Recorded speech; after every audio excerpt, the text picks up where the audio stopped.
Welcome to Ecom Cowboy. This is D2C's daily show where we believe ads are not bad. Ignorance is expensive and the American dream is alive and well on the internet today. It is Thursday, April 16th, 2026 in the year of our Lord. We're coming to you high atop a gorgeous Austin, Texas. We're brought to you by Siguno, Postscript, and Insense, and we got a jam-packed show for you today, ladies and gentlemen. Sequoia Capital has said that AI-enabled, AI-forward agencies, really is what they're talking about, is a $1 trillion opportunity. That's right. That's right. Better to sell the work and the outcome than the software. We're going to get into it. And Grunes, it seems, is surpassing AG1. Has the student surpassed the master? It seems to be the case. There is a new green supplement dealer and leader inside of D2C e-commerce. There has been a categorical onslaught of releases in the peptide business. The FDA has recategorized 12 different peptides from category 2, and methinks this is only going to increase telehealth to the moons. It's big for hims and hers. And also Brian Johnson is very much getting into the RX game. We're going to be joined by Robbie Little, founder of Slide MVP, Braden Flack, live selling legend, many stories therein, and Ben Sharf of Platter. As always, I am joined by my partner in crime, Colin Doherty. Colin, get in here. Get inside this show. Let's go. Chris. Are you locked in today? Chris. Are you locked? I'm locked in. You're talking to someone who woke up not a loser today, okay? Shout out to Jensen. Shout out to Jensen. I did not see that quote, but it's hot. It sounds legendary. It's hot. It sounds legendary nonetheless. Sequoia has released some good news.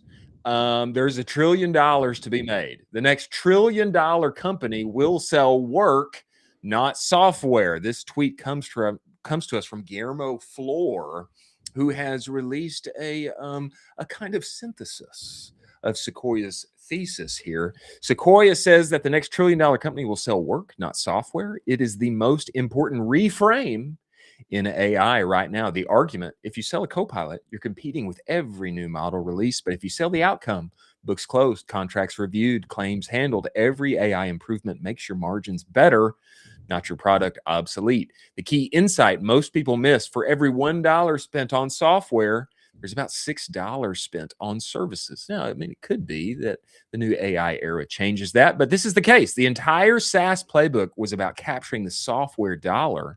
The AI playbook is about capturing the services dollar at software margins. Not AI for accountants, the AI accounting firm. Not AI for lawyers, the AI law firm. The companies that figure this out won't look like SaaS companies. They'll look like service firms rebuilt on software infrastructure. It's a fundamentally different company to build, fund, and scale. And most founders are still building Copilots. Now, a lot to be said on this. This tweet itself got 851,000 views. But I think there's also some very bold-faced takes that a lot of people inside of our industry have been saying for a long time. We've got more tweets to come from Taylor Holiday and Colin Landforce. But before we get there, Colin, your thoughts on this release, this proclamation from Sequoia. Are you bullish? Do you agree? Is this trash? What do you say it is? You should still focus on human in the loop for this. I mean, it would be so just ignorant to just go for, hey, I'm going to use an AI accounting firm. I mean, do that. And then when you get thrown in jail for tax evasion from the IRS, I'm going to laugh at you, because you still need human in the loop for a lot of this stuff. I mean, another thing you brought up was the AI law firms. I still want a gangbusters attorney. Yes, I would rather have them using Harvey to like minimize that workload, but I would rather have a cutthroat attorney who's going to go to bat for me. A cutthroat attorney is going to actually show up in court if I need him to. Your AI law firm isn't really going to be able to show up in court if you really want to lay the hammer down. And so, yes, like this is the future. This is the way these things are going. You still need human in the loop right now because hallucinations at this level for the stakes that we're talking about are almost unforgivable. Well, I think that's the case that he's making, though. The case that he's making is We're that not there yet. instead of building AI for accountants, forget that. Forget that. You're going to Yeah. have to compete with every new model release. What's a much better model is building an AI enabled accounting firm, an AI enabled software forward law firm that utilizes all of the vast tools for AI, et cetera, but that very much has human in the loop. And what do you sell? You don't sell them a tool, you sell them an outcome. And you sell it Yeah. at software prices because we're so technologically advanced. We can bring the cost down. We're going to be more productive. And what Sequoia is saying is that is where the opportunity is here forward. It's emerging of software and service. And the thing that stands out to me is that this is something that we've been talking about for a long time. It's something Taylor Yeah. Holiday has come on and talk about several times on the show. And his tweet here that Jack can bring up, I think it's kind of like a no duh. Taylor says, of course, he's called this entity a Sean, a software enabled agency. Watching every venture capital firm publish this realization one after another has been fascinating to watch. It seems like the VC world is really coming around to this. I will say, when Taylor first started talking, probably year or 2 years ago, about the valuations for service businesses and contradicting the common thought that they just get dog valuations. You can't exit for anything, they're not worth that much. I really disagreed, but the more this has come out about, no, when you pair software and service together, actually you can do more with much less. You can charge less, open up your TAM, and you can have more contracts, larger TAM of clients, and scale things to the moon, and then get a very nice purchase on the back side of things. Colin Landforce had this to say, which I thought was very astute. He said, "Hey guys, for everyone on here who's new to business, this is called an agency." That's right. Yeah. This is an agency. That's right. Agencies have been around for a long time. It is selling the work. It is selling the service. But it seems like all of the big brains are coming around to this, that when paired with all of the AI automated continual tools that lead us up and to the right and enable productivity at scales we were previously unaware of without scaling headcount forever and ever to infinity, it seems like everybody with deep pockets is coming around to this and seeing, actually, it's $1 trillion opportunity. I mean, they're stating there's going to be $1 trillion service company that's selling work instead of software. I find this compelling. I find it interesting. I feel like this is just table stakes at this point, though, and VCs are doing the classic VC thing and trying to make something that isn't profound super profound, where basically, I mean, using AI right now, it's like, yes, no duh, every agency owner should be using AI right now. In the next 5 years, it will massively improve. The way I look at it is the next 5 years for AI adaption is going to be similar to, you show up and you have a media buyer and he's like, "Hey, dude, I don't use a laptop." And you're like, "Hey, Yeah. man, that's like part of the job. You like need a laptop." And so I think the entire thing is just going to proliferate into, it's just table stakes. It is, yes, you're going to have to use AI for your job. There is no other option. You can't stop the machine that is capitalism, even though you want to, even though you maybe think, "Oh, I'm afraid of it," and the things that it's going to cannibalize. It's just going to move forward either with or without you. Progress will happen. And so Sequoia is trying to come in and just be the pontificator of truth here, and basically just coming in 6 months late to make sure the thesis is really baked out for sure. But this is obviously going to happen, folks. I mean, if you want to not use AI for your agency moving forward, you're going to have a rough time getting clients. Well, I think to me this signals that there's going to be big money for service businesses here forward. Yeah. And the narrative, I think CTC is the example.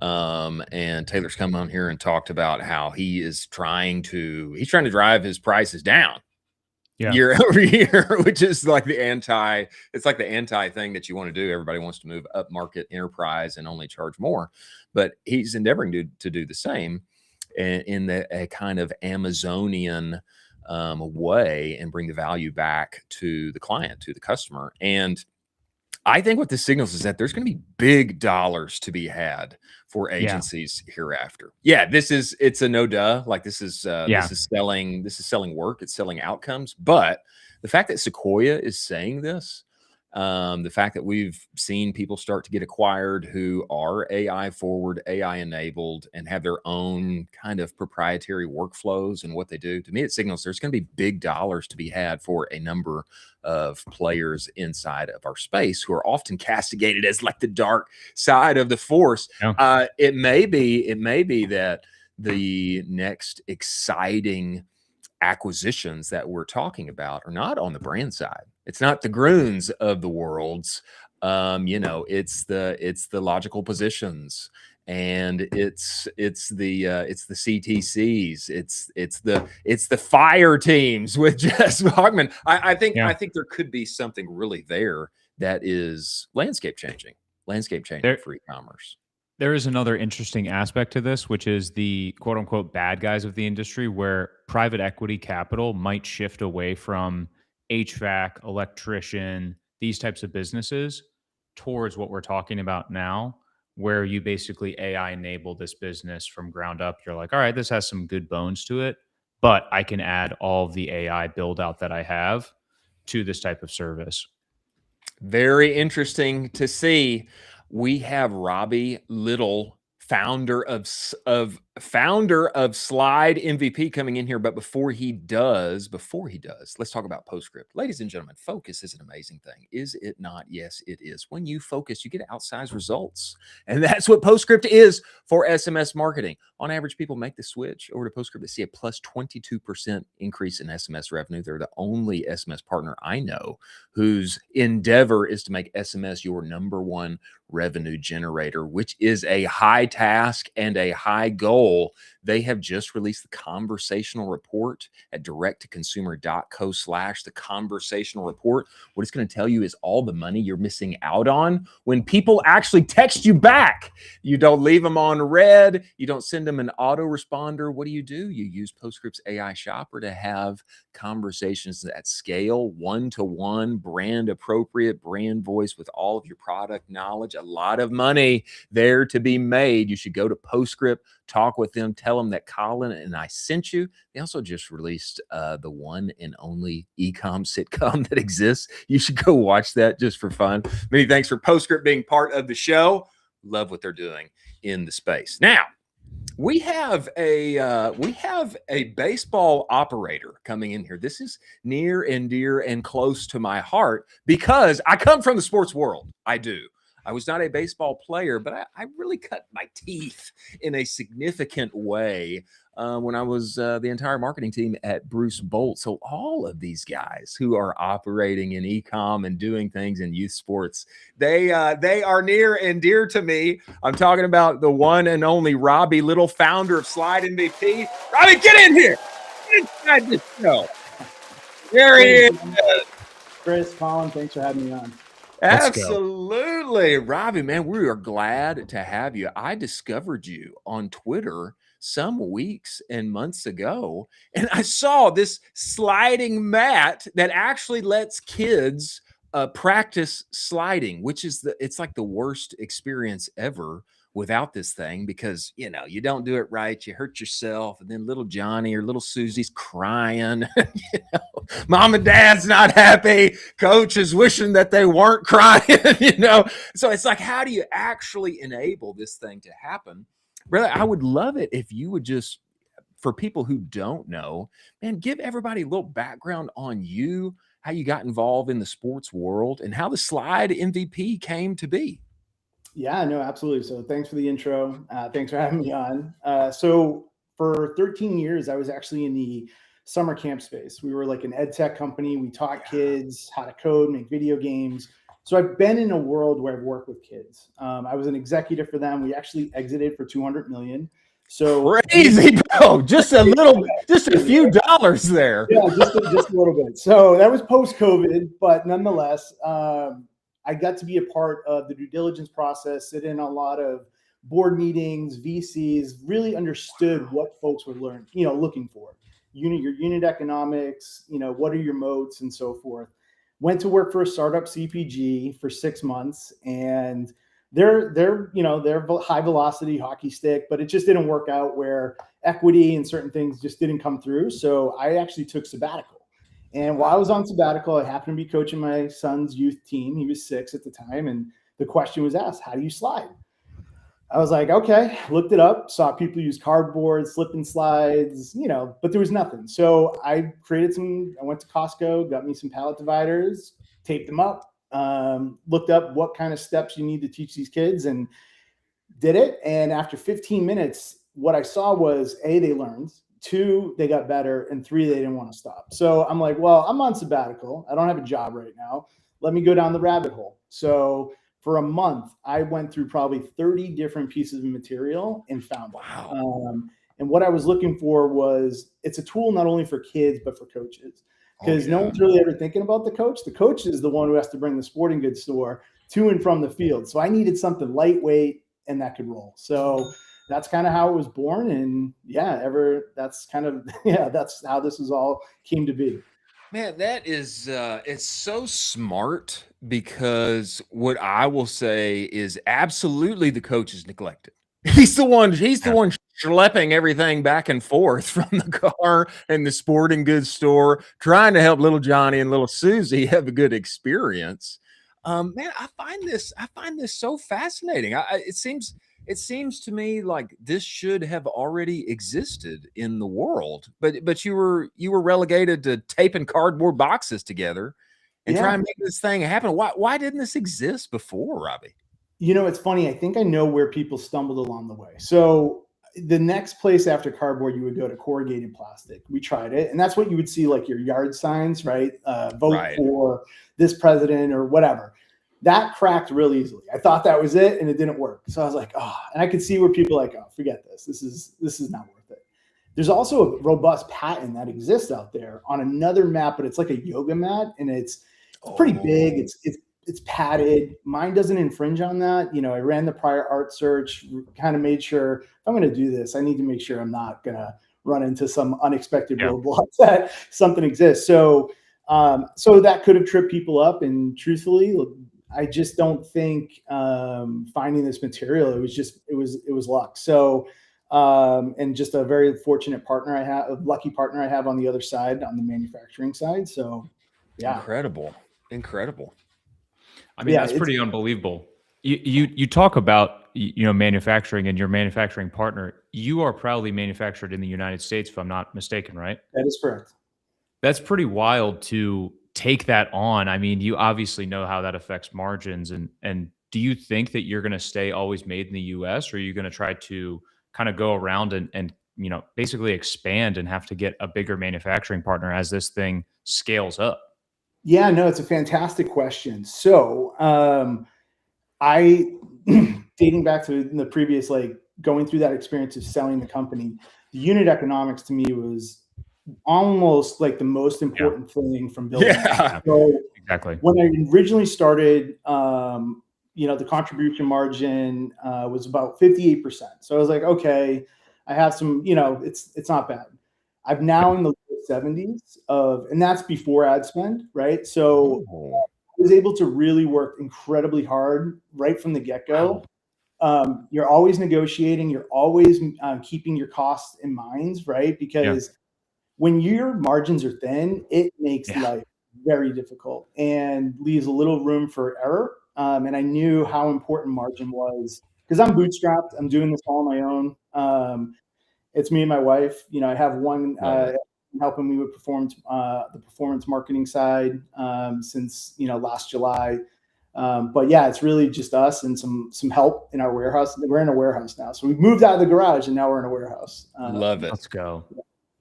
Robbie, That's tell amazing. me, okay, finding another 20-ish% of margin there is quite significant. So, Yeah. I mean, how did you do that, man? I mean, is it literally just conversations with your manufacturer? Is it looking at how can we recreate this thing? How can we, I mean, how did you do that? I think we'd all like to find another 20% on our Yeah, product. no, absolutely. So I knew when I started, right? Like I'm ordering, let's call it 500 per batch, and your price is locked in, and you're not doing big volume in their world. Where the margins really changed for me was we increased our volume with the manufacturer, so it lowered the raw materials for the sheet.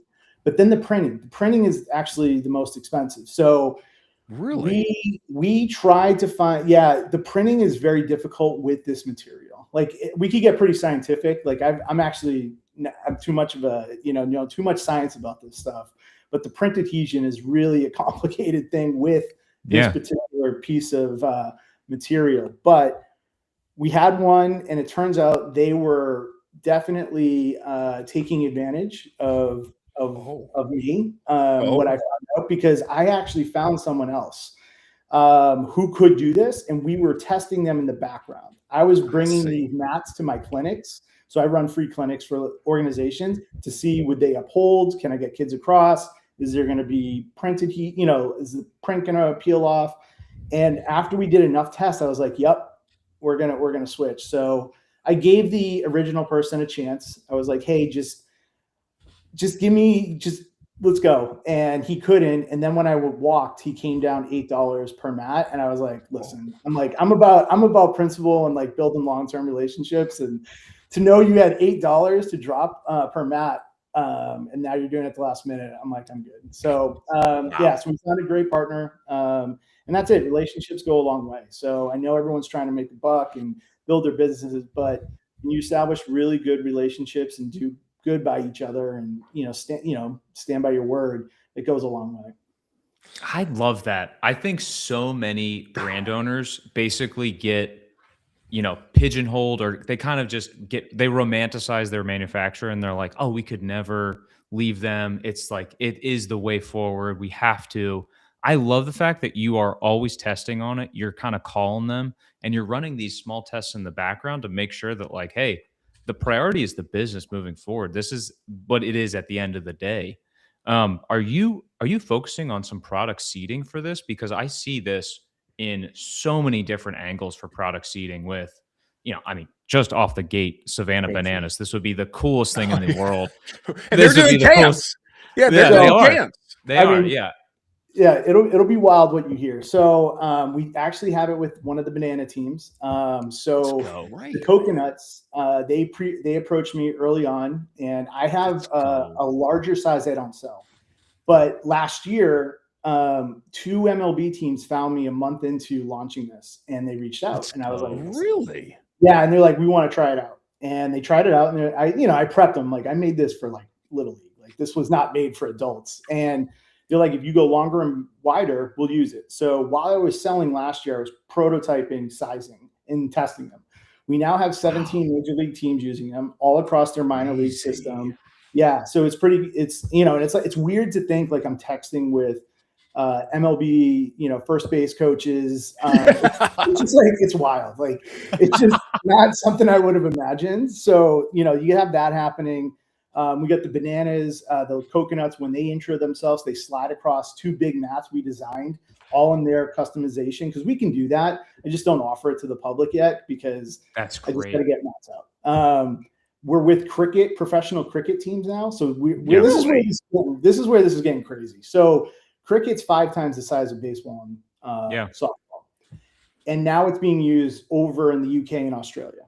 I've had people reach out. They do a lot of diving. They do a lot of backhanded pop-up and throw type movements. So they're using it. Fielding's becoming more and more important to the training and having its moment in cricket. So like the timing couldn't be better. And then this summer I'm going after football. So quarterbacks don't know how to slide. That's true. That's true. Let's go, Robbie. They don't. I was like, you can name all the pro quarterbacks. Drake May, I love all these guys. Yeah. Like, but Jackson Dart doesn't slide. He just gets smashed going into the sidelines, right? Tua has had his issues. Justin Herbert, like you go down the line. So again, quarterback, most important position, very niche market, but nonetheless it translates. We're testing soccer. Then you have like weird things like not weird, but like tactical stuff. So like paintball and others. Anyone that needs to use a slide dive and whatnot, this is a really cool and easy tool to just throw in your trunk. It's lightweight, and then when you're done, you roll it back up and you're good to go. I totally see this now that we're talking to him. I totally think back to Michael Brandt from Ketone, where you could pitch this to special forces, no problem. Oh yeah. I think like Department of Defense would eat this up in 5 seconds, and you would get all the operators doing it. 100%. Now that we make the larger mats, which again go to our the biggest teams in the world, you have enough surface area to practice this across, and yeah, it's pretty wild. Wow. Man, this is mind blowing, Robbie. Yeah. I mean, as you're talking, like your TAM is just exploding in my head. Yeah, and it's exploding. Yeah, and it's what's fun is like from day one, like you talk about visualization and seeing it. I could see it, not maybe this quickly. I never imagined this quickly. Like this is nuts. Like truthfully, that's a whole nother story, but I knew there was a market for this, and I knew there was no other brand, there was no other product. So when you're Blue Ocean, this is the name. You need to make sure your name is in front of everybody, and everything you do is slide MVP, because you have a chance to create that monopoly on this. Again, it's a very niche, but we've created the category of sliding and diving, and we are so far ahead. It's all about offense. It's just keep going, and that's why the unit economics are so important, right? You have to come back to that, so that when you have the ability to just double down on your inventory or double down on marketing endeavors and just keep pushing it, you just go. Like you can't stop the momentum. You just got to keep riding it. And that is a huge competitive advantage for us, even though we don't have competitors at the moment. But Man, there's a number of things that stand out as you are talking. Number one, the category creation. So smart. I mean, big bet, risky bet, scary bet. I mean, we had Michael Brandt, the founder of Ketone IQ, on yesterday, and he was talking about the same thing. He's hitting it. He's like, I want to create the category, own the entire thing. I make the rules because I created the category. And man, you are doing this with sliding mats. I mean, slide MVP, brother. I never would have imagined that the world of cricket would want a slide mat. But now that it's opening up in front of you, I mean, this it's truly a global opportunity. I mean, truly. I mean, very truly. Absolutely. And that's what's exciting. So, I didn't have Amazon on the radar, and now we're going to get that up and running next month. And it's just like, and that's going to probably open up some channels to get into international a little bit quicker than just doing it myself through D2C. Right. So it's just fun. I mean, it's crazy. Like there's so many numbers. Like last year, I mean, the craziest part is, we did, I'll just say like 2.2 million in our first year, and the first 3 quarters of the year, we were 72% of those days were out of stock. So we did, really? It's insane. We would do a drop and we'd be sold out in days. My first 600,000 in sales was all organic. We had no paid. I was just posting every day on Instagram. Every day was a strategy of like consistency, of just getting a little bit better with your reels and hooks and what you're putting out there. And we had a couple hit 1 million, 4 million, 12 million views. And it just you gotta be kidding me, bro. Yeah, it's insane. Right. And I'm your like e-com. I'm the least e-com of anybody out here. Like I'm learning as we go. I use podcasts like yourself and, the community on X to really help me know what to look for and what I should be doing. So, yeah. I mean, Chris, just as from like a paid media perspective, when you hear that, you're like, hey, can I please just gasoline on your fire. Like, Robbie, this is crazy, man. You need to get more stock. What are we doing here? you know, Robbie, man, and it's like as you're talking, this is screaming product market fit. I mean, it's Yes. screaming product Screaming market fit. Yeah. I mean, that does not happen if you don't have product market fit. And man, it's like I think like that's a lot of what we do. Our success, man, it comes down to can you make a better cup of coffee? Do you have something that people actually want?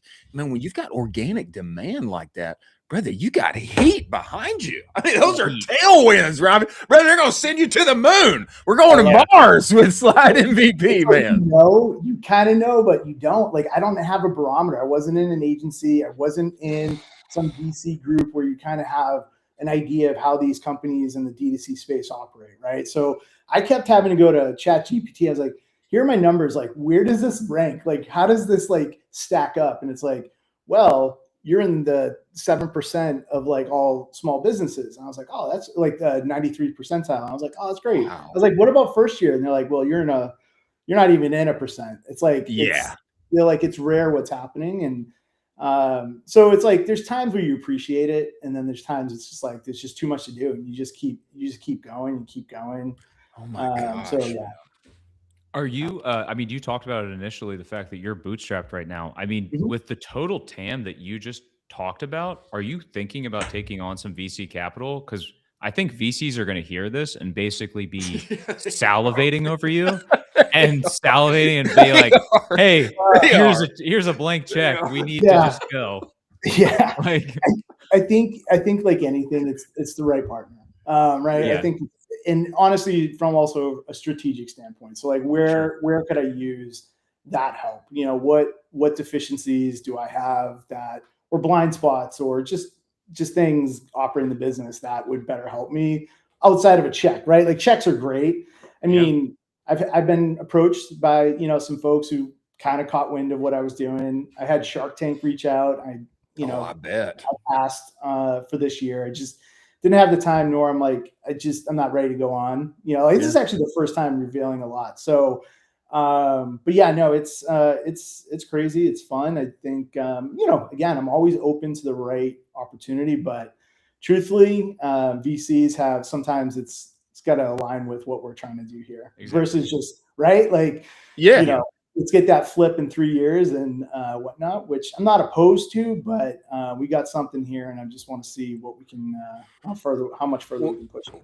Well, Robbie, I mean, if my old boss, Guard Mayor at Bruce Bolt, was listening to you right now, he would say, "Don't take $1, Robbie. Don't take $1. Keep everything, and keep cash flowing that thing to infinity." I mean, the more I think about the global opportunity here with cricket and beyond, and then you start moving into secondary and tertiary sports like football, and then, you know, the tactical thing, the paintball, and then you've got the branding, you've got the whole branding capability with like printing on it, and then how it makes sense organizationally when, you know, large baseball organizations, they got 100 different teams and they all buy at one time. And I mean, there's we're going to Mars. We're going to Mars, bro.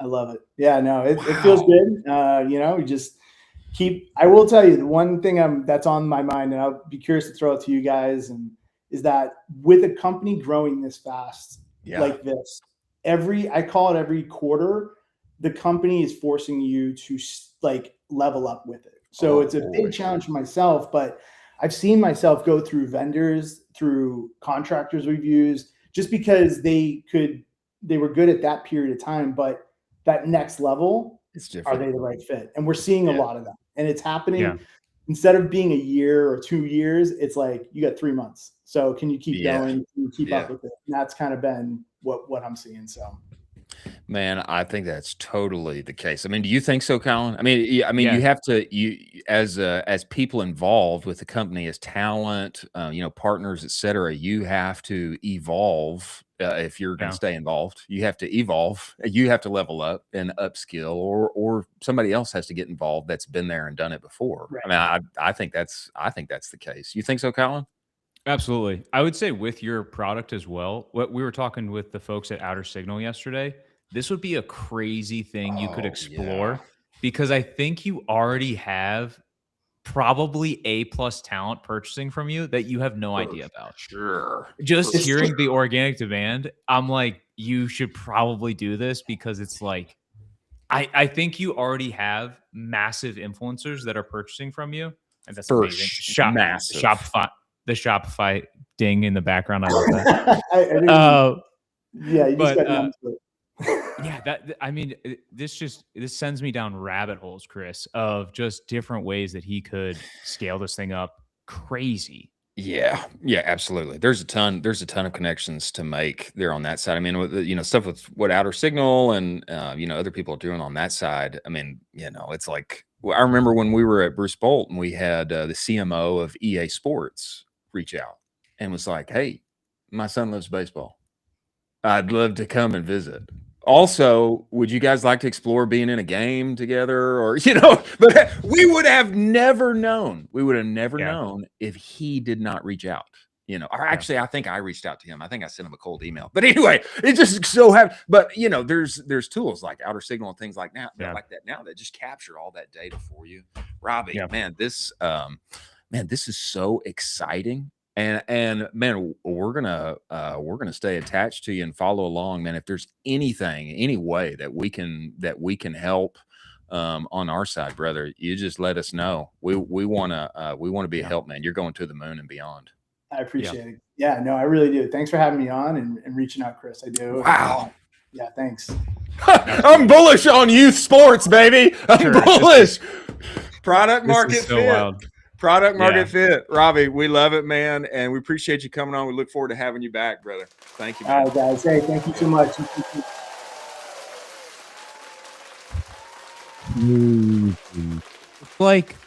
It's like people don't understand how like 1% of a 1% that That's is, totally. because people are trying to manufacture that demand that he has Yeah. very expensively. And for him yeah. to say, hey, we just hit 2.2 million, we did it organically, we kind of barely did the ads. It's like, hey, you could probably do 50 million next year. Like, And seriously. out of stock for 75% of the year. That pained me here. That pained me in my heart of hearts. it's like, hey, we got to order more today. Slide MVP, baby. Slide MVP. I mean, It's gonna be- everybody, you heard it here first. You heard it here It's first. going to be sliding up and to the right is what it's going to be doing. You heard it here first, man. Yeah. Robbie is going to be the poster child on Shopify's website next year. Yeah. I mean, they're going to be like here's the snapshot of entrepreneurship today. I mean, wow. There's so many use cases he laid out there too. I mean, we didn't even dive into the college football use cases for coaches trying to teach college quarterbacks. Hey, make sure you slide because we're not trying to make sure you get hurt. Like high school quarterbacks. I mean, it's just high school quarterback. Like we're trying to keep you around so you can play longer and avoid these injuries. Like let's learn how to slide. And so there's so many. I'm foaming. I'm foaming at it. We need to get Robbie. We need to get Robbie out to Commerce Roundtable or something. So bad. We need to get him around. It just blow his mind. Bro, he's blowing my mind. Yeah, exactly. We have got Braden Flack, reseller legend, who is really pioneering a new word in my vocabulary, Recommerce. And there's a ton of wins behind this. But before he comes in here, let's talk about Insense, ladies and gentlemen. Don't we all want better ads? Yes, we do. And it'd be nice if we could actually have a human involved. That'd be great. But the process is so disjointed and difficult. That's why Insense exists. It is the all-in-one UGC and influencer marketing platform that makes creative scalable. Vetted creator marketplace, automated influencer outreach, built-in campaign management. You get content as little as 14 days, okay? So much better than just finding a random TikTok and hoping that it changes the trajectory of your business. They've just released the UGC Playbook 2.0 at the URL scrolling across the screen. Go get that bad boy. You are going to find out why the era of Andromeda is a good thing. And what's the path here forward? It's modular UGC. Test drive their platform for free. Go to insense.pro. Get on there. Tell them Colin and I sent you. Many thanks for them being part of the show. Now, Braden Flack is coming in here. He's a serial entrepreneur. He has done many things in many ways, like many of us who find our way to the interwebs of business. But what he has been doing with Recommerce, reselling, truly innovative. He comes to us by recommendation of Shannon Jean, and we need to get him here inside of the show right now. Braden Flack, get in here. Get in here, brother. Live selling legend. There he is. All right. Braden. Oh. Hey, Braden. Thanks for having me, guys. Appreciate it. Absolutely, brother. We appreciate you making the time and getting in here, man. Before you expound on Recommerce as a business, which I think this is your word. I mean, as far as I'm concerned, this is your word. I think you should trademark it. I could, but I think Shannon was the one who originally gave me it. Fair enough. So I'll give credit where credit's due, you know? Okay, credit where credit due. Shannon is, he does seem to be the godfather of reselling and Recommerce. Man, I'd love it if you just give people some background on how you got here today. There's so much heat in live selling, reselling right now. But brother, how did you get here and come to this business model that now you're taking up and to the right and to the moon? Yeah, I think I got tired of moving big, heavy objects around in my storage unit. And so I was like, because I started reselling about a year ago, and I was selling just locally here on Facebook Marketplace in Utah where I live. And it got to a point where I was like, I purchased like 2 pallets of rugs from Costco liquidation. Whoa. And yeah, it sounds like a good idea until you're like, oh, this is more of a workout than a business. And so I got tired of slinging the rugs. And my buddy who's in Shannon's workshop or in his group, the $5 Mastermind, he was a live seller. And so it caught my interest. And I was like, I've seen like my dad, he's huge on Whatnot. Like he loves collecting comic books. And I just didn't know much about it. And so I was kind of introduced to it through Kip and Kip Rowland. And I was like, this seems like something that's interesting to me. Like I can move things fast. I'm sick of listing things too. Like I never have to make another like Facebook or eBay listing. There we go. Like, sounds like heaven to me. So, you just hold it up to the camera. It sells in 30 seconds. You call it good. And I'm like, that sounds like it's for me. Wow. So give us like, you're crushing on Whatnot now. I mean, what are you selling? Where are you selling it from? Yeah. Bro, I heard that you were operating this thing out of your storage unit. Yeah. So I rented a two little 10x20 storage units. And because I lived with roommates, I didn't have any space, like nowhere to do anything. So I started in January. In January, it was like, 30 degrees outside and there's no heat, no power. Beautiful. No Wi-Fi. I've got a Starlink that I set up and hooked up to my car. And so I just started going live and I came across, originally I started selling women's heels and I was just like, let me get into this. Like I found this estate sale. This lady had like over 5,000 pieces of shoes and clothing. And so I went there, bought all of the shoes. I didn't think it through very well because it turned out all the shoes were one size. So I had like 500 pair of shoes.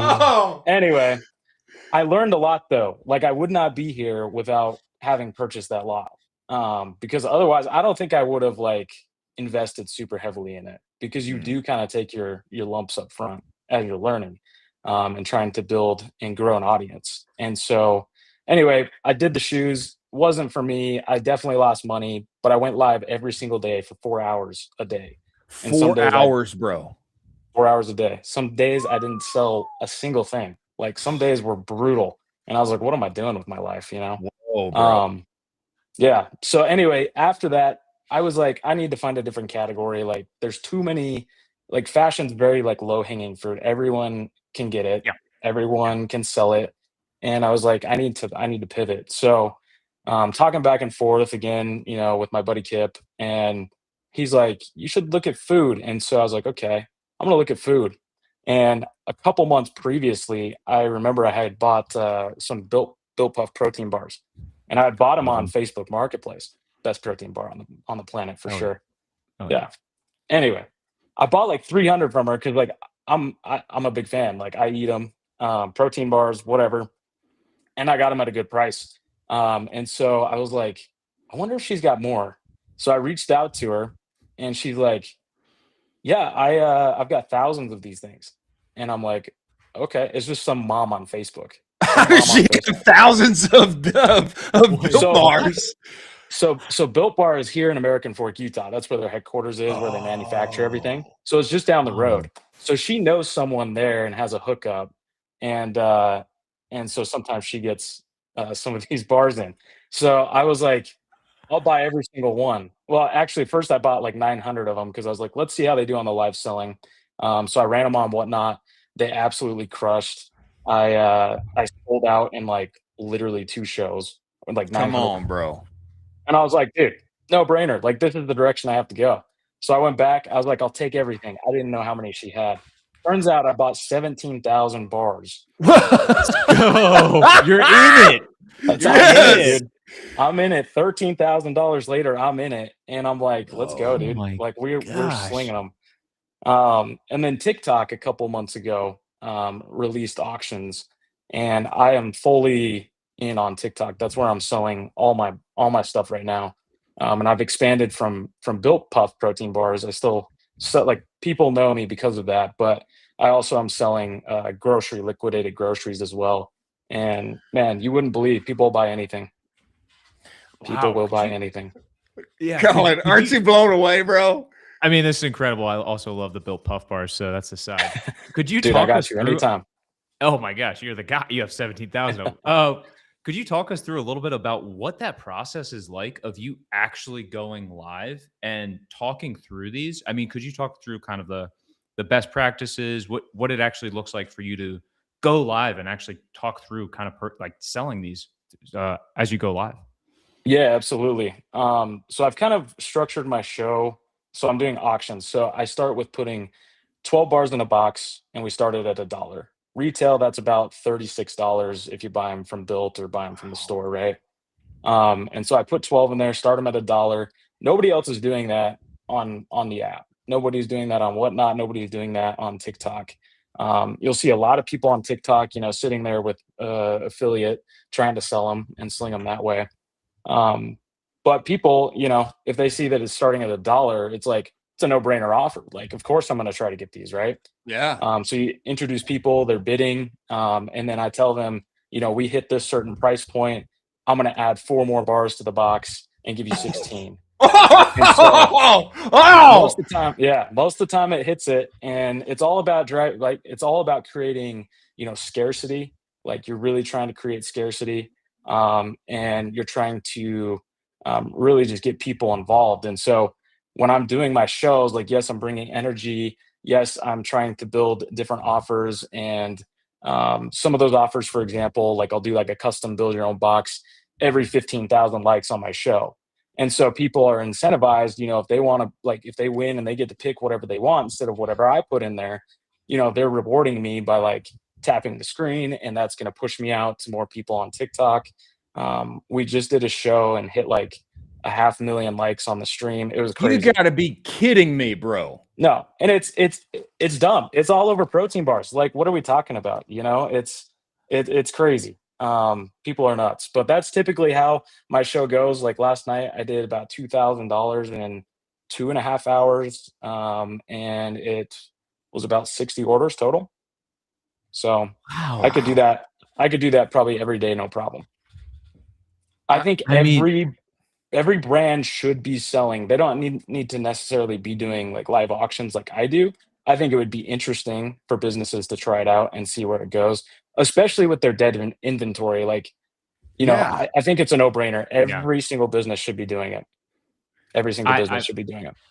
I mean, Chris, when you hear 500,000 likes, I immediately think every brand should be doing this for exactly the category you just talked about, that quote unquote like clearance or the stuff that you are not moving.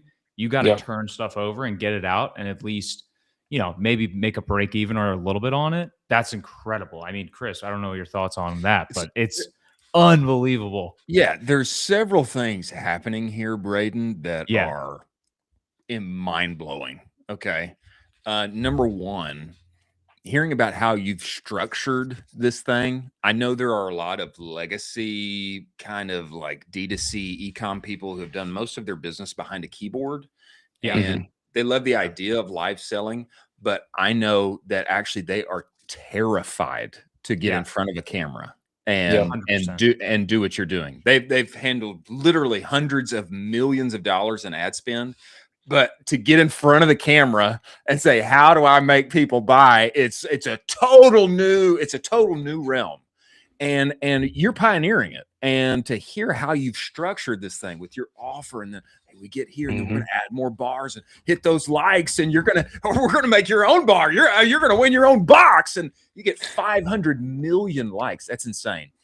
And then it's particularly insane because why? Because you as an entrepreneur, you're crushing with a new platform, a new format. Thank you. And then you're figuring out how to make it win. On the second side, there's a huge opportunity for brands established in other places.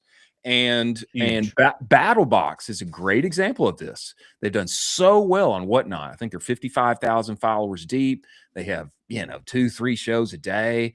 It's become their number 2 channel generator for revenue. I mean, it's their number 2 channel, surpassed Amazon. There's a huge opportunity here for brands to make the bet that you're making and get on there, move weight, move dead inventory, and then get eyeballs on themselves and their product. I mean, this is incredible. Yeah. It's really a no-brainer. Like, I'm not kidding. Like, it blows my mind that brands aren't on here doing it, especially right now where it really is the ground floor. Like, I'm getting tens of thousands of impressions on a show that literally I don't have to pay anything for. I'm essentially paying a 6% commission fee on every sale, but that is nothing. Like, the amount of money I'd have to spend on like a brick and mortar to like get people to come, and the amount of advertising that would take, it's apples and oranges. You can't. It's dumb. Like, I'm operating out of a townhome now. Like, there's no need for any of that. Like, you should just push go live on a camera and see what happens. And the truth is that there's a buyer for every seller. Like, it does not matter what your personality is, how comfortable you feel. There's going to be someone on there. Like, majority of my audience is women, moms at home, and I have ones that tune in every single night, and they watch me for 2 to 3 hours. Like, I am essentially their Netflix now. Crazy, man. And I'm like, that is crazy. Why are you watching me? Like, I'm not that entertaining. I'm really not. But people do it. So it's a huge opportunity right now for sure. When I hear this, I immediately think either brands should be reaching out to you, or you should be reaching out to brands and being like, hey, I'm going to be your gun for hire, but we're going to split everything from a commission standpoint. Have you thought about this? Because I mean, you already have your demographic info. You already have some serious foundational success already. You could basically package this up and ship this out to multiple D2C brands, and they would be like, yes, I'm foaming at the mouth. I need to get you product tomorrow. Like, how much is it going to be? Like, have you thought about this? Yeah, I mean, so I think that there is some of that's going on. I mean, for example, Built Bar themselves, they're like a top 3 seller on TikTok right now. And all they have is there's studios in, I think it's LA is where they're set up. And there are studios where they it's a big warehouse. multiple studios set up, and they just go live, and then Built Bar fulfills the orders. Sure. And so that's definitely something that I think could work. But yeah, I mean, here in Utah, there's a lot of these kind of supplement type brands that are here. And so I have thought about that. I just haven't yet. I've been so busy. So I Well, need yeah, to. you're busy. You're busy going live and making money is what you're busy Yeah. doing, Brayden. And Yeah. I think, man, I think if we could carve out a date, here's what I think. I think that quite literally everyone in our network needs to hear what Brayden is saying. Number one. 100%. Number two, there's too few people who even know that TikTok auctions exist. I Right. mean, is that fair, Colin? Totally fair. yeah. Yeah. Yep. Okay, Brayden, you agree? Okay. I think what needs to happen is that we need to do something together with Deep Shaw at TikTok. TikTok's got an office right here in downtown Austin. Yeah. And they do Mhm. events there. I think that Brayden needs to come to Austin, Texas, and we need to get all our brand friends together, and they need to hear what he is doing on TikTok auctions, because this is just it's an incredible opportunity for the individual entrepreneur. It's an incredible opportunity for people that will take the plunge and get on camera and source correctly and do it. It's also a no-brainer opportunity for brands, and it shocks me. It shocks me, Brayden, that you're able to get this kind of reach, bro, from Utah, doing this thing from Utah, bro, with Built Bars and more. I love it, man. It's true. The other day, I just sold 6 cans of Spam and a few other things in a box, $20. I'm like, who's buying Spam? It's crazy. So if I got Spam out there, hit me up. We'll sling some Spam.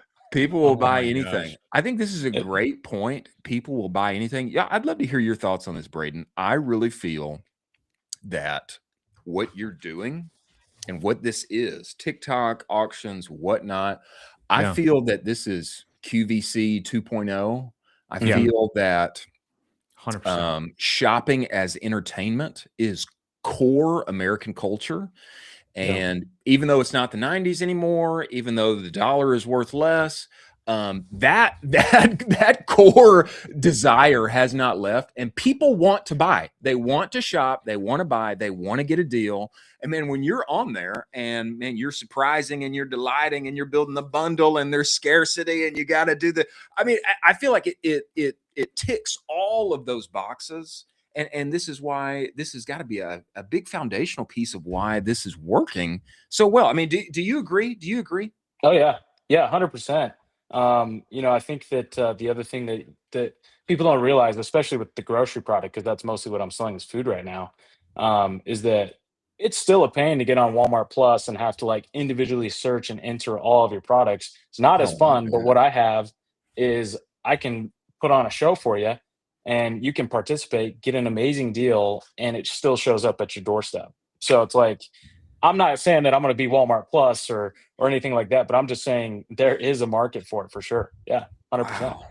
Wow. What other products are you thinking about? I mean, you talked about the Built Bars, you talked about some of the food stuff. What other products are you thinking about where you want to kind of move into over the next couple months?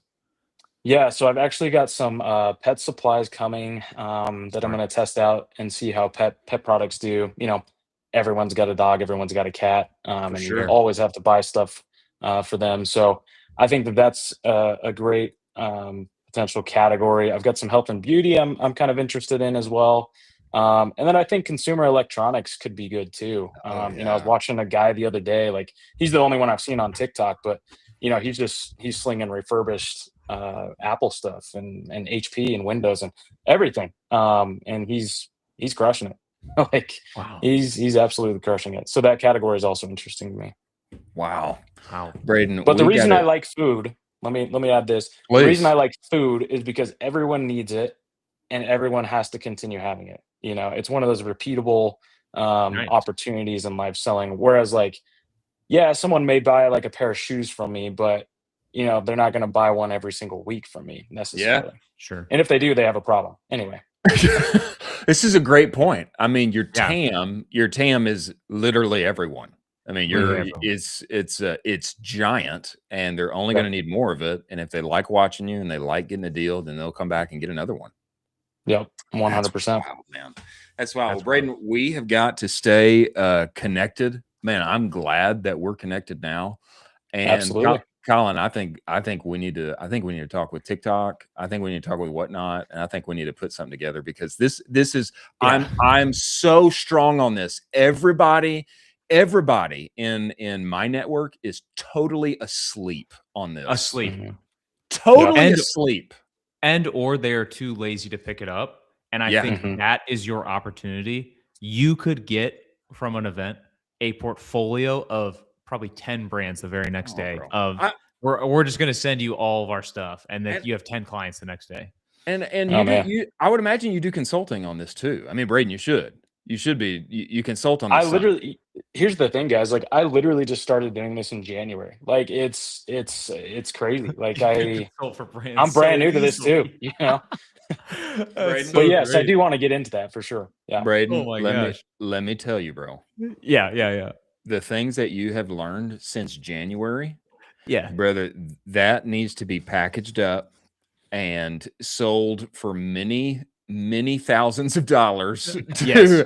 to every brand and agency owner I know, because what you have discovered, unlocked, struggled your way through and gotten to as a framework, man, is crucial For sure. knowledge for e-commerce, D2C in 2026 and beyond. And man, more people need to know. So, I'm yeah, thoroughly convinced of that. Thoroughly convinced. Yeah. absolutely. Wow. Braden, man, we love you, brother. We love what you're doing. Man, I want to stay for sure. We're going to stay connected, and I'm quite Absolutely. serious. I'm quite serious about putting together this event. We need to do it, Yeah. Let's and do it. everybody needs to hear it. And we I'm in. appreciate you joining us. Look forward to having you back, brother. Yeah, sounds good, guys. Appreciate it.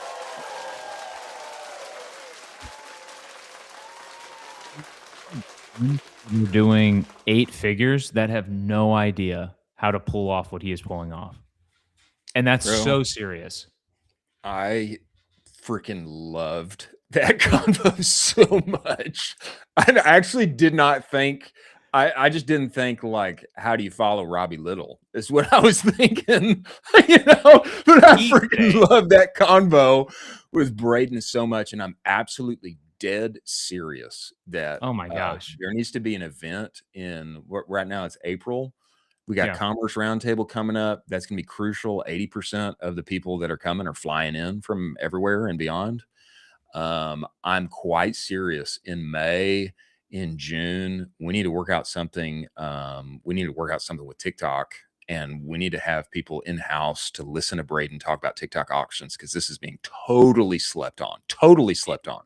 You said it. 95% of people don't even know about TikTok auctions. They don't even know about it. They don't even know it's a thing. And he's doing 500,000 views with them. Think about that. Yeah, and likes, 500,000 likes in Not even one views, session. In one Crazy. session. Crazy. Think about unlocking that for your brand. What are the mechanics behind that? How do we do it? Inventory. How do we get greater reach? How do we get cheap CPMs? How do I get free traffic? How about getting 500,000 likes in one session? Insane. My Lord. This Yeah. fires me. This fires me up, man. This is the future. This is the future of e-commerce. This is the future. This is the future. It is the now. And wow. Just talk to 2 guys that are basically on rocket ships. You know what I mean? We just talked to just boom exploders. Unreal. Wow. That is incredible. Yeah. Okay. Well, that was a heater. Okay. Before our next guest comes, there's a great story that we need to hit here, and it's Grunes overtaking AG1. Okay, this tweet comes to us from at From Dome, Dan Frommer. Grunes built a successful omnichannel distribution network on the way to its acquisition by Unilever for a reported 1.2 Bs with more than 7K retail doors in addition to Amazon. But its D2C site has also grown rapidly. Yeah, I would think so. I think it has. And it's about to overtake the OG Daily Greens brand, drink AG1, according to Consumer Edge card spending data. Why Grunes Daily won. If you look at the chart here, AG1 on the way down since Q1 2024 as far as D2C sales sites, according to the Consumer Edge card data here, and Grunes on the way up, and it looks like the student is becoming the master. I mean, Grunes is like new form factor for greens in a easier, more delightful way to take. I find this fascinating. I thought this entire time AG1 was going to launch a gummy. It almost immediately after Grunes launched theirs. I'm just so shocked that no one at AG1 saw the success of Grunes over the last year and maybe 2 years and thought, hey, we should maybe spin up a gummy. I'm so shocked they haven't pivoted the form factor at all and tried to make innovation in that respect. I mean, this is just, folks just want an easier form factor. They want a delicious gummy, and they want it. It's a lot easier than, throwing it in the drink, swishing it around, making sure I get it all. Where Grunes, you can just take it on mobily. It's a lot easier. I mean, I'll say this too. I totally agree. Very shocking. Yeah. Shocking. That they never came out with a gummy. As far as taste is concerned, there's like no competition.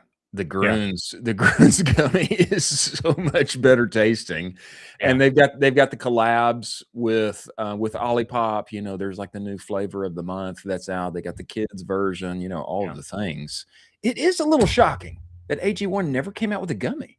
It's a little shocking. I mean, it's crazy too. Is Grunes' success was kind of public. I don't want to say it was mostly public, and they were publishing data every single month, but it was very well known that they did, 0 to 50 million, 0 to 100 million very quickly, 0 to 200 million very quickly. And I'm shocked that no one at AG1 was like, hey, what's going on here? Maybe we should do something like this. That nobody said anything. Well, I'll also say that, AG1, they now have AGZ, which is like sleep support. So that's like another thing, that's great. Sure. But Grunes, on the other hand, I mean, they're like so ambitious. They're like, actually, we've got 12 new things that we're releasing. It's nootropics, and it's sleep, and it's whatever. I mean, got literally 12 like totally different new products and categories. And I mean, I kind of thought they probably should have just called it Grunes, whatever the new thing is. But I get it. New name, got the same little U with the 2 dots, and man, they're so ambitious that they've got like 12 new things. And AG1 here, the OG, they've still just got sleep support in the mixer form. Surprising. But surprising. Then again, maybe not. Better form factor, ambitious to scale, and new very quickly. I think new is the most powerful word in marketing. We have got an OG in our space who's been building some of the best websites for the biggest brands, for all the D2C darlings that you know and love. I'm talking about Ben Sharf, and we're bringing him on here. But before he comes, ladies and gentlemen, let's talk about Siguno. Siguno is the only marketing suite that lives entirely inside of Shopify. What does that mean? That means your emails, your reviews, your banners, it all lives right there where you work and play every day. Why is that important, Chris? It means you don't have to trust in some duct tape together data integration that's hopefully verifiably syncing your segmentation and your numbers back and forth. Your Shopify data is your email data, okay? This is email 3.0. It's why they won the 2024 Shopify Build App of the Year, okay? One-click automations, actual humans that can help you. They've just released the advanced Shopify segmentation playbook below. Go and get that bad boy. They'll also give you a free trial when you want to test drive the platform. Tell them Colin I sent you. They'll extend that baby for free to 30 days.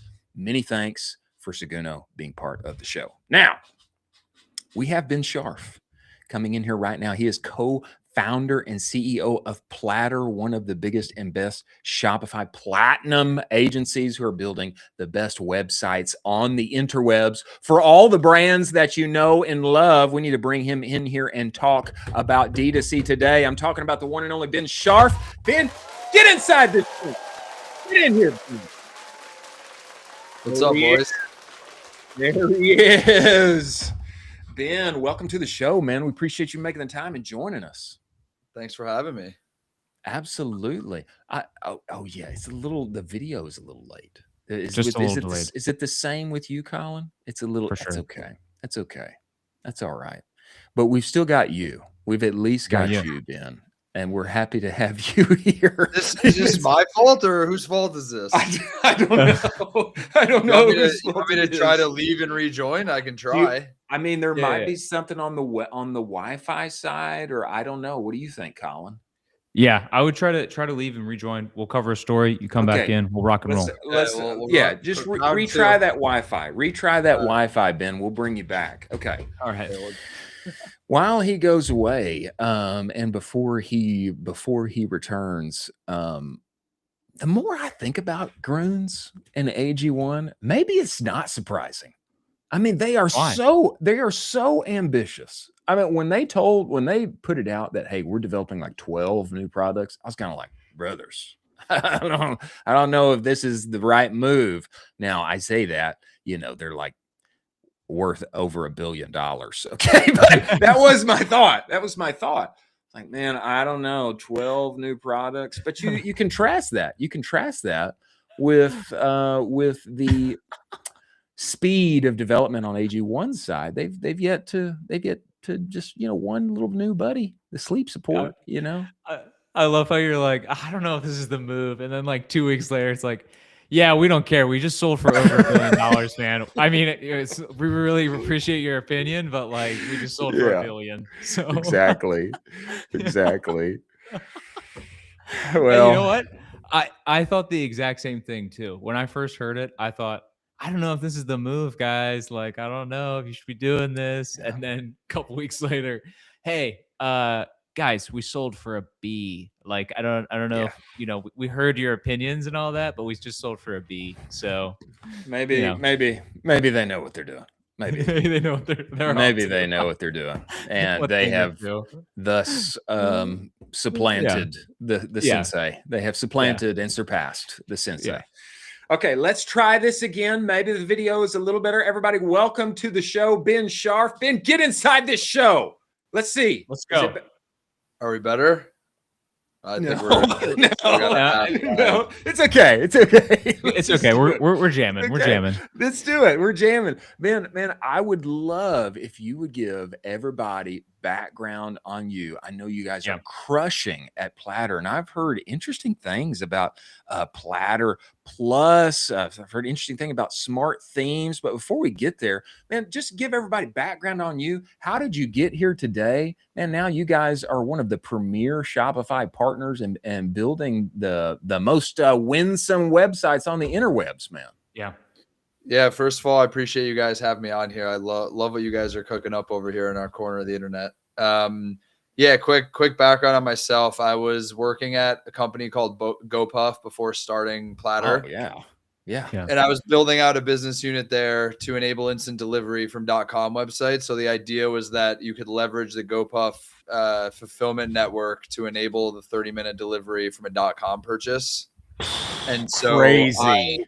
It's actually it's a mind-blowing concept because you need like mass coverage to offer this, right? Because if you don't have close proximity to where all the customers are, like as a brand, you would never offer this because why would you offer this for like 10 people that live in some random city? It needs to be like to masses. But anyways, like that was my first inroad into this ecosystem. Wow. I had worked with a lot of the largest household brand names as we know it today. And every brand I talked to, because we were building, it was essentially a Shopify integration at GoPuff. And every brand that I talked to had some complaint about like building or managing their online store, whether they were doing like $1 million in revenue or $100 million in revenue. Yeah. And so in my mind, I'm like, I don't understand like why what, like, people are building online businesses, yet like the thing they build to sell online is like the hardest and most frustrating thing. Like that just like doesn't make sense in my mind. Yeah, I hear what you're saying. And so I just kind of went down this rabbit hole of trying to understand where that was coming from. And what I realized was that every single brand has some horror story or some PTSD moment where some agency overcharged them. They downloaded too many apps on their storefront. They like hired some freelance developer for like $1,000 who they thought would build a website to support like $10 million in revenue. And like every single one of these inputs made me realize that ultimately, like, there's an incentive misalignment between a lot of traditional agencies and brands, because as an agency, you're incentivized in a lot of ways to like make things complicated because you want these to be beholden to you. You don't want them to leave. It's like theoretically, you actually get penalized for doing exceptional work in some scenarios, because if you give them a fully functioning storefront that they can be self-sufficient with, they don't need to pay you anymore. Right. Yeah. It's a fair point.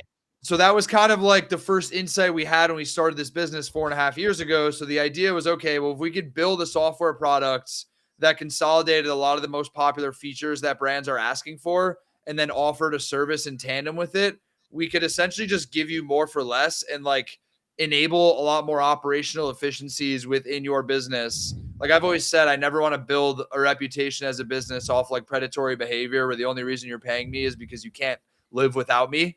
It's more like we're going to do very good work at a more like fair price point, and then you'll keep coming back because we're technologists that offer a service. We're not just like service providers.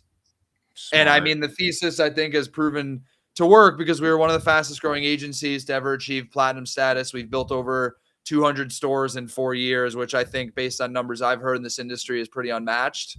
And here we are today. That's incredible, man.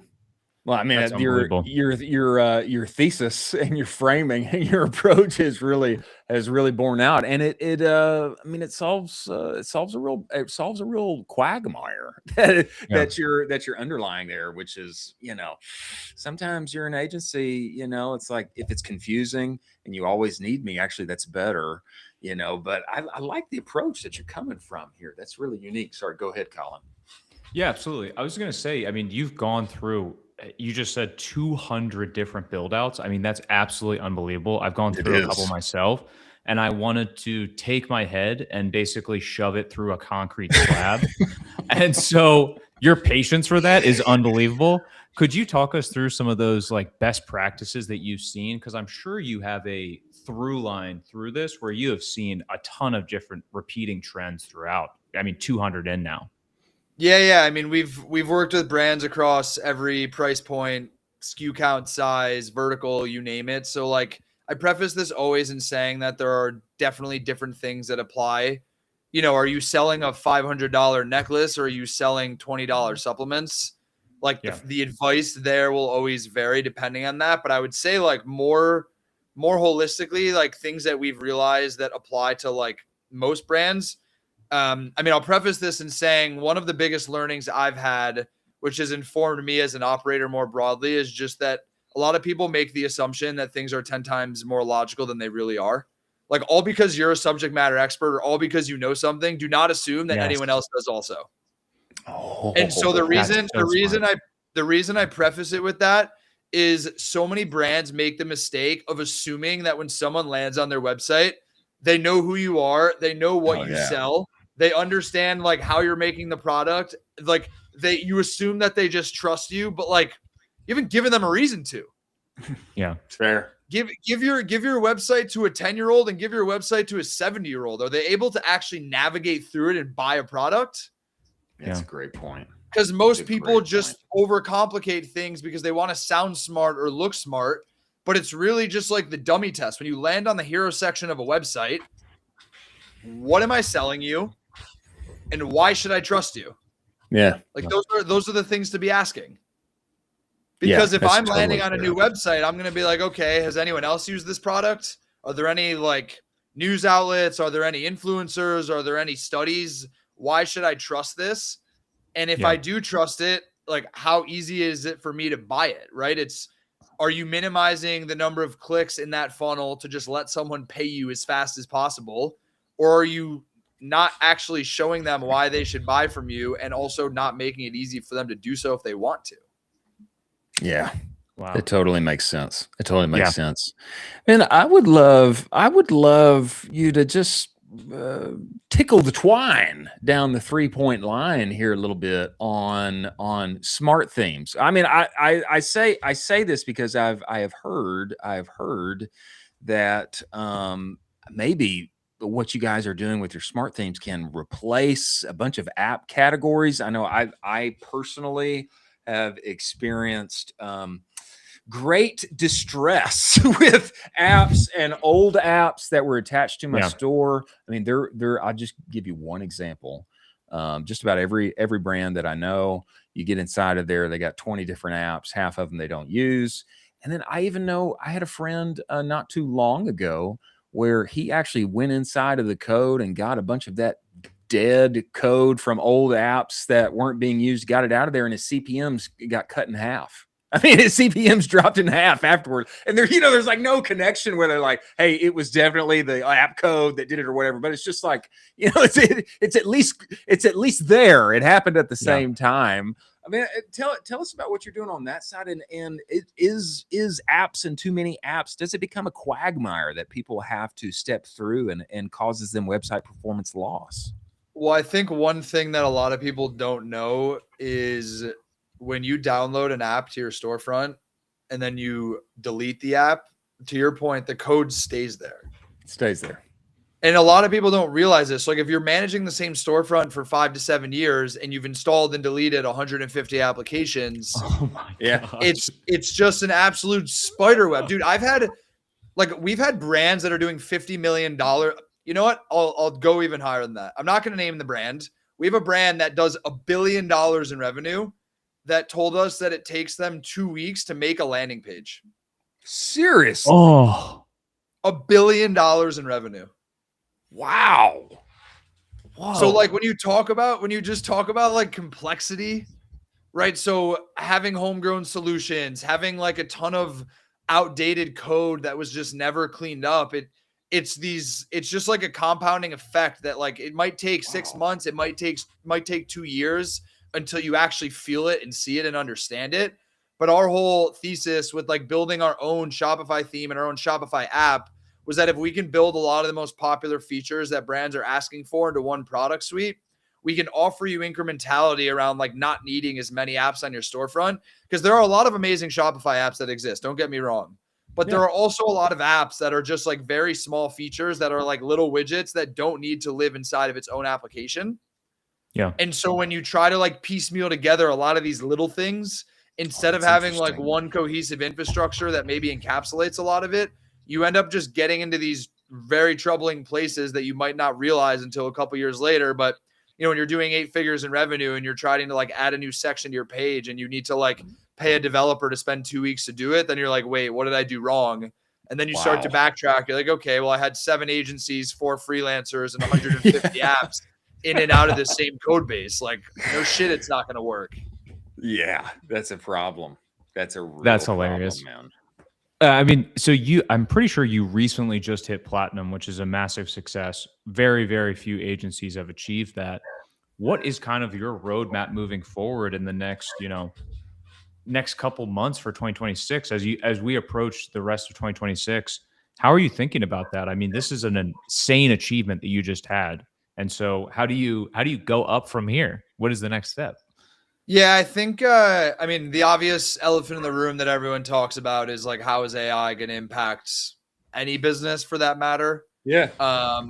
I think for us as a service provider, like a big focus is just figuring out like, how can we continue to provide more for less to our brands, right? Like we need to continue to improve our own operational efficiencies, leveraging all these latest tools and just recognizing where the industry is evolving and where it's going. Because I also will say, like, all because you achieve a certain milestone as an agency, like, don't get me wrong, being platinum is very cool and it's helped get a lot of conversations at tables, but like you still have to continue to stay up with the curve in terms of like, what are the latest, greatest tools? How do you continue to stay relevant and still stay appealing? Because we get conversations with brands doesn't mean they're not talking to other service providers. So we need to continue to reinvent ourselves to be the best at what we do. And so I think to your point, it's just understanding like how can we leverage the existing technology to continue to meet our brands where they want to be. I joke that one of the biggest value points you get from working with us is we tell you what you need to be doing before you even knew it existed.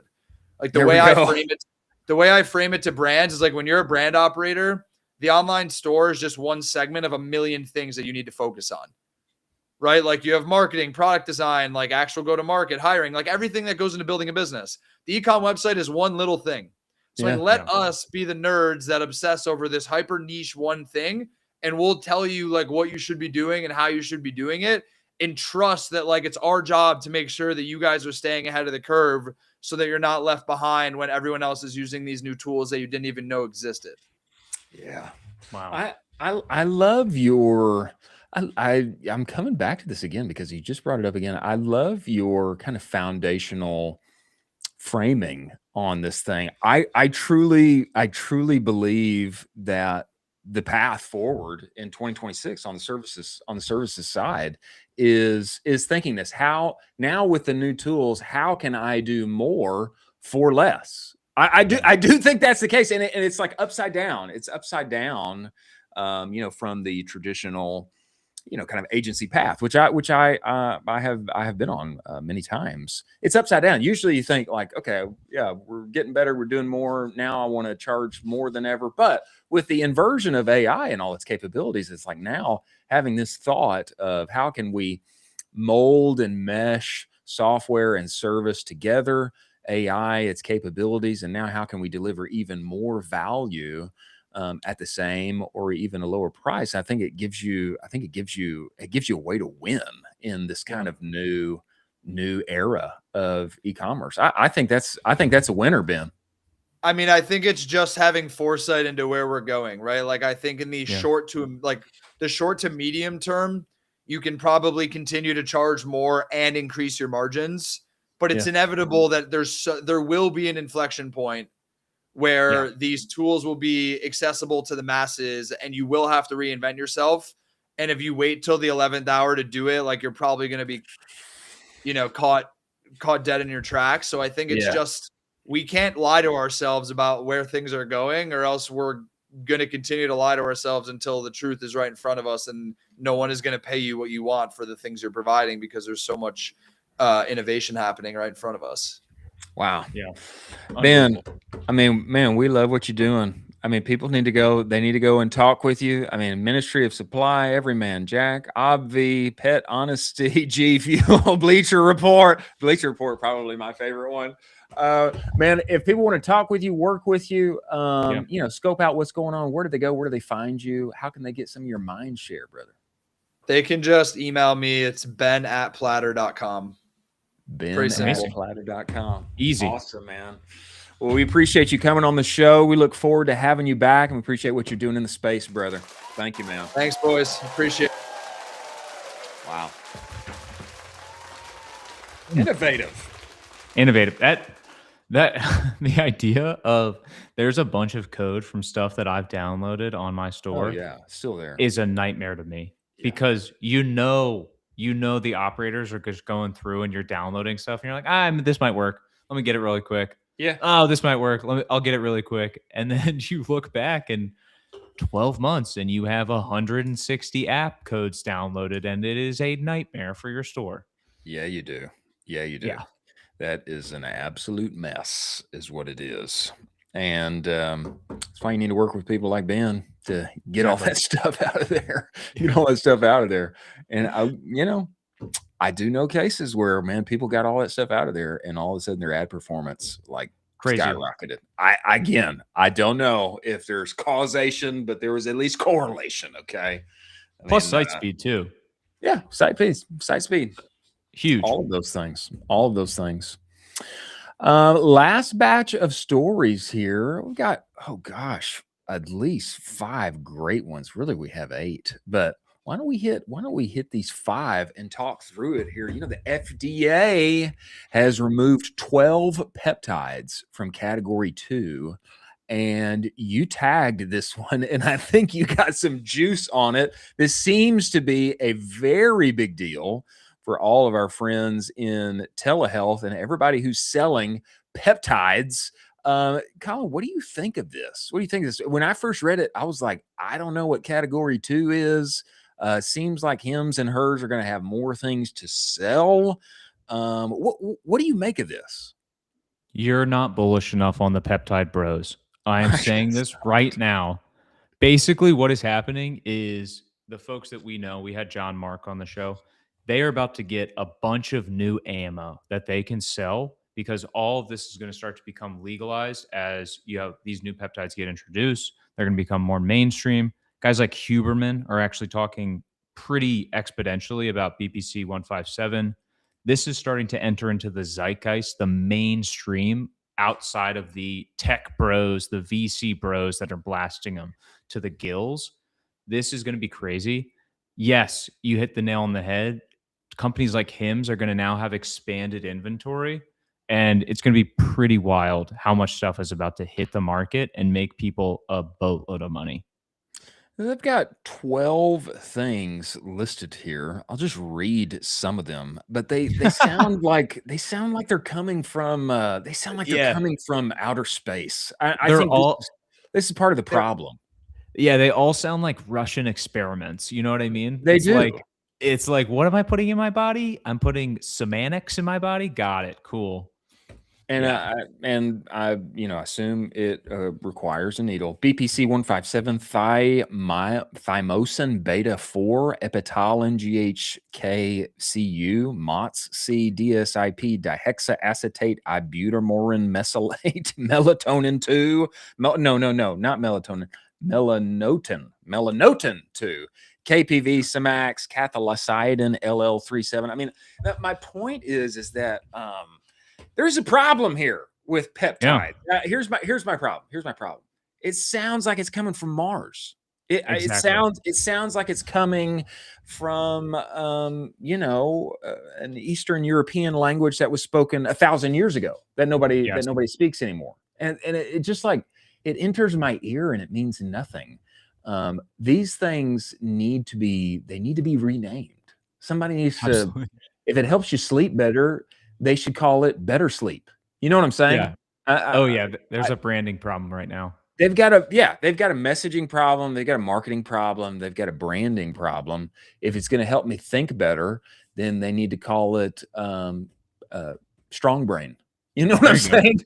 Like they've got a branding problem. And I know this is exciting for all of the telehealth space. We got more telehealth news to cover.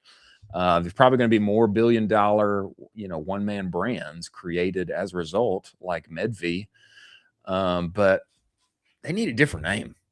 Absolutely. Yeah, you cannot tell from any of their names what their actual use cases is, which is a terrible thing. Like, I could go through that list and surprise you with some of the use cases for what they actually do, and there's no inclination, given the name, what it actually is helping you with. And so there's a huge education barrier that has to be, gone through here with the e-commerce and the telehealth companies. But if you can do it, there's $1 billion for you. I can promise you that. I know everybody got mad at MedV because they were, selling through, partnership ads from people like Dr. Tucker Carlson. Yeah. I know. I get it. Okay. I get it. The dark arts a bit. A few of the dark arts, but I'll say this. Some of this may not be like too gigabrain. Like if BPC 157 is going to help me sleep better, somebody needs to spin up a page called Better Sleep. Yeah, 100%. I mean, this is you hit exactly what it should be. You need to basically be building out these niche categories and then owning a specific, I would argue, peptide. So the way that MedV was owning GLP, you can just do the same with all of these and then drop the education curve very easily to, yes, this is Better Sleep peptide, and just boom, push it out. And then obviously you have the education behind it of like, yes, it's actually blah, blah, blah, blah, blah, blah.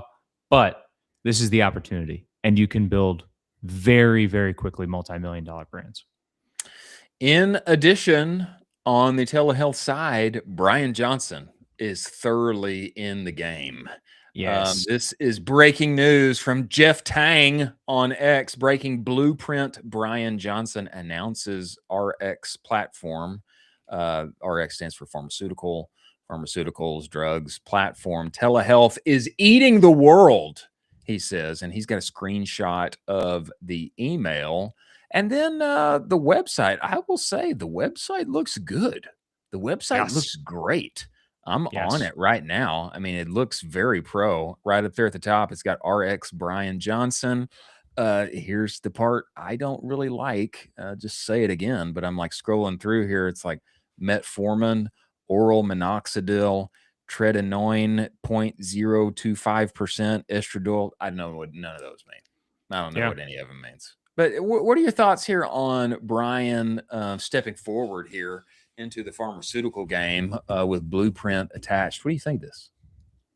It will absolutely crush, because in the front of it is an actual content engine from Brian Johnson and his team. So the long form content, the short form content they're producing on Twitter, on YouTube is going absolutely mega viral. And so basically you can build out a machine where this is all generating a bunch of hype for whatever you want in the back end.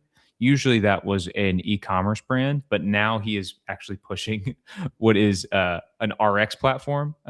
Absolutely bananas. Again, you're going to have to do the educational piece, but the folks that follow him are already pretty hyper niche down into this education of what metformin is. Why is Sam Altman taking metformin? Why is he doing that? And so there's a niche of a niche where I think he could sell a ton of stuff here. But you have the education piece where, like, hey, this is going to be a little bit farther from some folks. You still have to educate really well. I'm bullish on this because he's associated. I mean, he's a likable guy. He obviously had this whole experimentation where he's spending $2 or $3 million a year to see how he could de-age various body parts, his organs and such. And you follow him on X. I mean, he's a very likable guy. Very likable guy. His movement, don't die. I think most people can get behind that. There's just a number of things about him. He's got into memes as of late. Big into memes. There's like a lot about him that is really likable. And he's already a trusted person, and we like buying from people. It's kind of like I mean, it's like Braden, who was on here earlier. People like buying from people, Exactly. And Brian, he's I guess if I were going to learn from somebody, I'd probably be open to learning. I mean, he's probably tried everything that's on the website. So it's like, what's he say about it? And I'll take it. That's so I think very bullish on what they're doing. And I agree. It does seem like telehealth is swallowing the world. I don't know. I guess doctors aren't going anywhere, I guess, but telehealth is definitely here to stay for sure. Absolutely.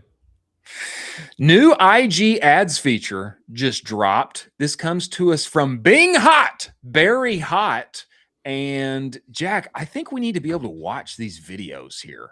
Yeah, we'll probably have to. Yeah, to find your ads still aren't scaling. Let us plug in. Hold off there. Yeah, hold off for a second. But yeah, just keep that going. I'm going to read what Barry wrote to the good people. You can play that video in the background. New IG ads feature. Found this new feature where it loads the landing page inside the comments. Very interesting and smooth, to be honest. Pretty smart way for Meta to shift high intent users from comments to the site and maybe inflate link click numbers. I have so many questions and a couple thoughts. Questions. Was anyone notified about this? I don't know. At what point exactly does this count as a link click in Ads Manager?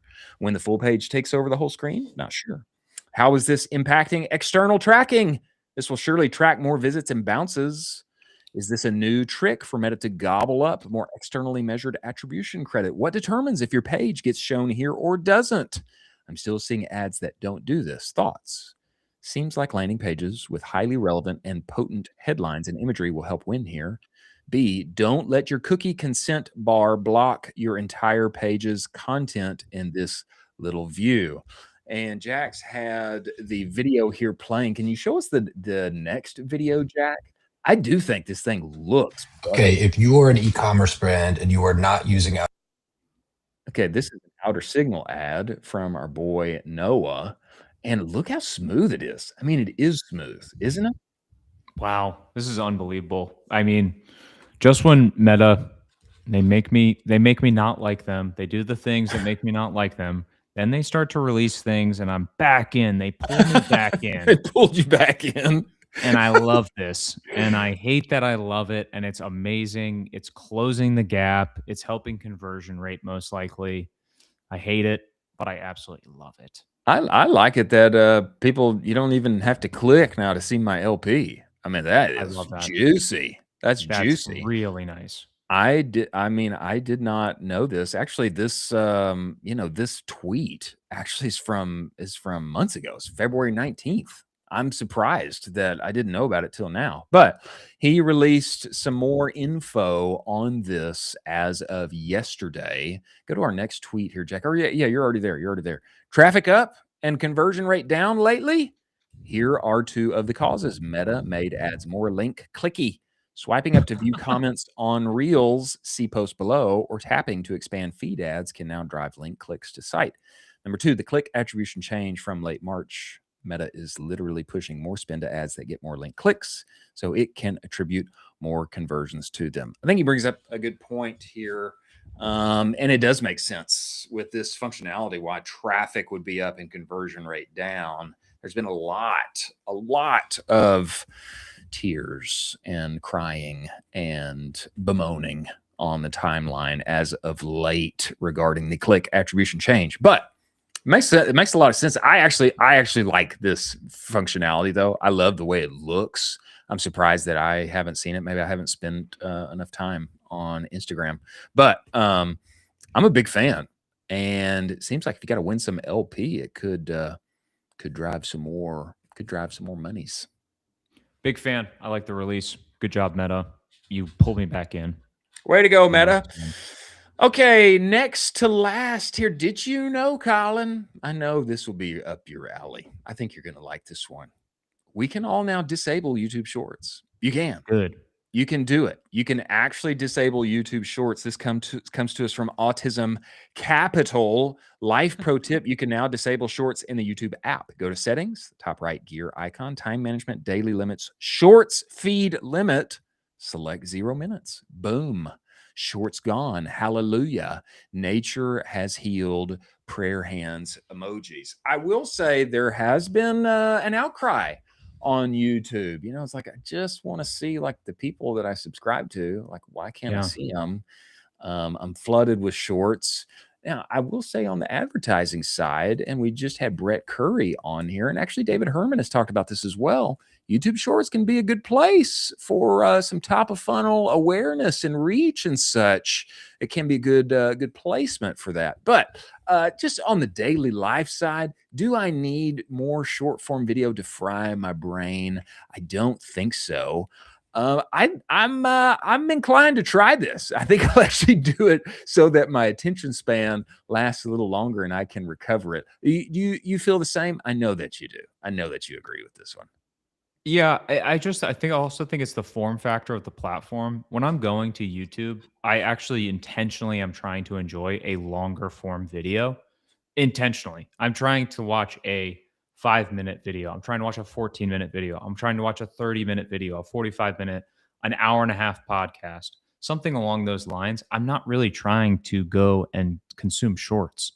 And so it doesn't really align with the form factor of what I'm trying to consume on the platform. Whereas if you're going to TikTok, it's very intentional. You're trying to consume short form. That's probably what you're going to do. So I like this in the sense that I want to clean up the platform a bit. I just want long form. I enjoy long form on YouTube. YouTube to me is TV. I mean, Yes. YouTube is the new form of TV is really what it is. Yeah. And I mean, well, give me your take. What, you're off TikTok completely? Is that right? Completely. Have you ever experienced this where you get on TikTok, 90 minutes go by, Oh, yeah. 2 hours go by, Yeah. and then you don't even know what you watched? Have you ever experienced that? The first time I used TikTok, I scrolled where I started in the morning and it was light out, and I went up and picked my head up and it started to get dark outside. That's bananas. That's bananas. The algo is powerful, man. The algo is crazy powerful, where you're just not even eating food and you're just consuming all the time. Yeah. The algo is powerful. Not I don't know. I don't know how healthy that is for mankind. I don't know how healthy that is. But I know one thing. You can sell some Built Bars on that baby.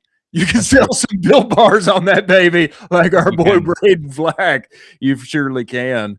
Maybe a story that we need to be watching here, Colin.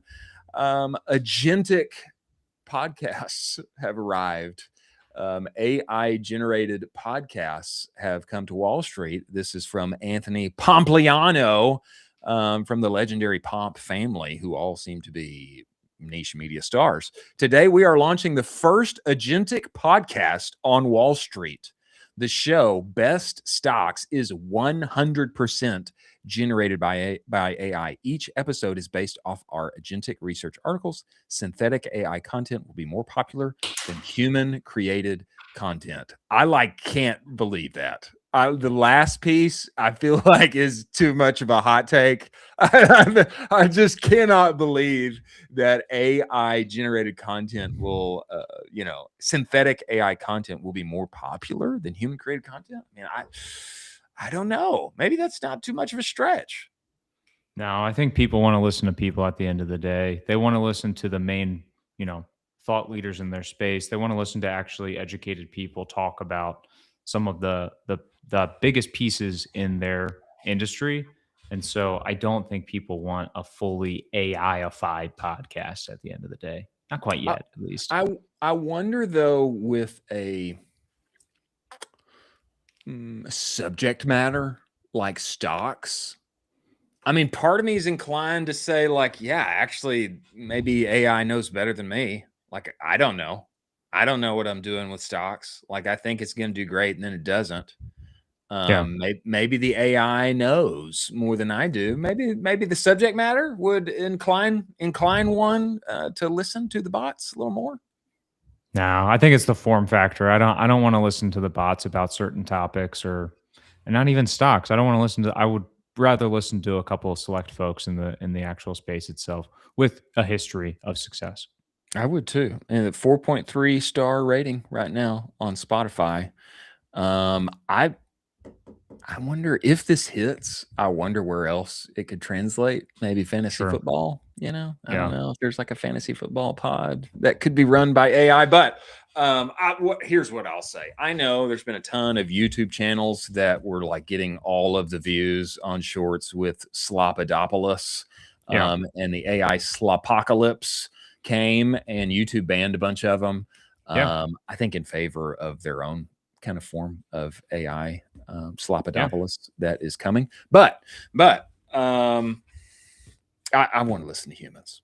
I want to listen to humans. Human made is the premium. Human made is the premium. And the stories that we got today from Robbie and Braden and Ben, is an AI going to recreate that? I don't think so. No shot. I don't think so. Well, many thanks to our illustrious guests for joining us on the show. Many thanks to Siguno and Postscript and Insense for making this thing happen. We got Commerce Roundtable coming up. We're going to be live from the show. The show is going to be live from the show, from the conference in downtown Austin. We've got the dinner that night. I actually just talked with Bob's and, finalized everything over there. I think we've got 70 people, unfortunately, who cannot join us. But hey, You know, maybe we should have had 2 dinners. I don't know. Maybe we should have 2. It would have been double the fun, you know? It would have been double the fun. Another. We'll do another one. We'll do another one. We will do another one for sure. Before we go, Colin, any parting words for our friends, words of wisdom before we move on down the line for Friday and beyond? Touch grass a little early today, folks. It's a pretty good weather day. Go out and touch grass a little bit. Get some sun on your face. Time to touch some grass. Thank you for joining us, and we will catch you on the other side.